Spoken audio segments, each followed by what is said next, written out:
कुछ ऐसी हो कि पतझड़ को भी होश आ जाए, और एक बार ऐसी तालियां बजा दो मेरे दोस्त के बैठे कलाकारों में भी जोश आ जाए। अरे सुन ना वो आज तू हर मन बरे तुरी हमर संगवारी मन का गए थे जानस हो सीटी मारी के बोला हे जबलपुरी सीटी मारे रे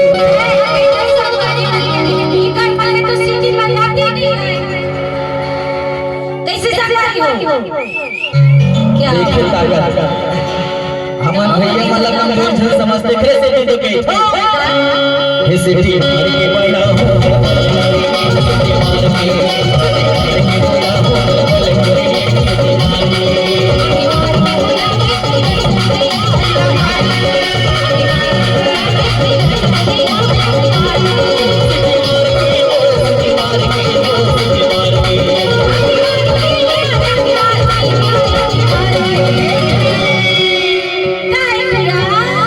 सिटी मार के बोला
अब जाओ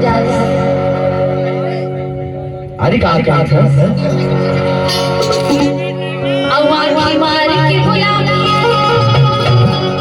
बिना सफरी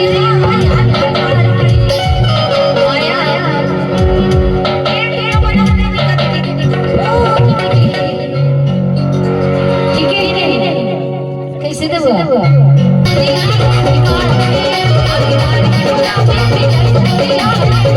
Thank you.